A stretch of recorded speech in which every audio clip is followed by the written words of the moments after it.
We are going to start off today with some breaking news from Venezuela. We just got word that Venezuelan President Hugo Chavez has died. According to our RT Spanish sister station, he passed away at 4:25 p.m. Venezuela time. The 58-year-old socialist leader has been battling an unspecified cancer since 2011. Questions had been surrounding the state of the socialist leader's health since he underwent surgery in Cuba in December. After returning to Venezuela last month, Chavez had not been seen nor heard from. The government released photos of the president in mid-February and provided sparse medical updates, repeating that the president was fighting for his life. Chavez was first diagnosed with cancer in the pelvic area in 2011 after surgery and chemotherapy treatment in both 2011 and 2012. He announced he had recovered in May of last year. Then, in December, Chavez went to Cuba to undergo a fourth round of surgery, naming Vice President Nicolas Maduro his preferred successor. The opposition condemned the government for its opaqueness over the president's health.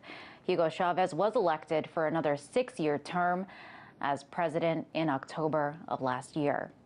An election for the now vacant seat should be held within 30 days.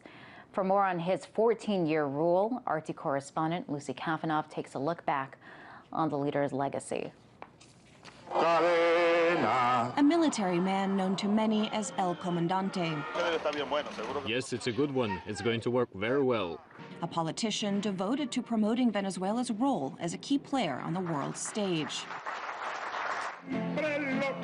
Often a singer, sometimes a dancer, occasionally a joker.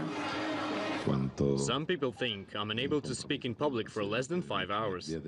Who held back no punches from his foes. Yesterday, the devil came out here. Right here. And it smells of sulfur still today. Hugo Chavez may have had many faces, but it is certain that he was one of the most outspoken and influential leaders of the 21st century.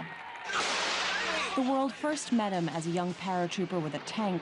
His 1992 coup attempt was doomed to fail, but his dream of a radical leftist revolution was not. Despite a brief prison stint for his actions, Chavez went on to run for president of Venezuela in 1998, winning the vote and assuming office in 1999. Under him, Venezuela went from being a major U.S. ally governed by and for the ruling class to a test case for the Chavez experiment with 21st century socialism. That meant nationalizing key sectors of the oil-rich nation's economy and pouring billions into welfare and social programs to help the previously marginalized poor.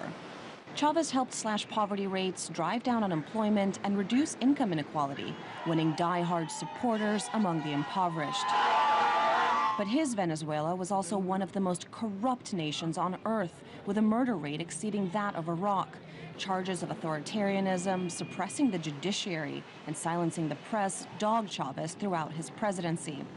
Opponents fought to remove Chavez from power, including a 2002 coup attempt and a 2004 recall referendum. But he remained, winning another term in office in the 2012 election after facing the toughest electoral battle of his career. In his foreign policy, Chavez spearheaded the creation of today's anti-imperialist left-leaning bloc in Latin America, working to promote his vision of a multipolar world. He allied with Russia to develop energy contracts, financial arrangements, as well as arms deals, and made sure that subsidized oil flowed freely to allies like Cuba, Belarus, Nicaragua, and Syria. But it wasn't all smooth sailing when it came to his dealings with the West. Chavez was known to donate free heating oil to poor Americans, but had little love for their government. Relations have ranged from tense to outright hostility. The devil who tries to dominate the world. Venezuela is independent and free and will never be a North American colony.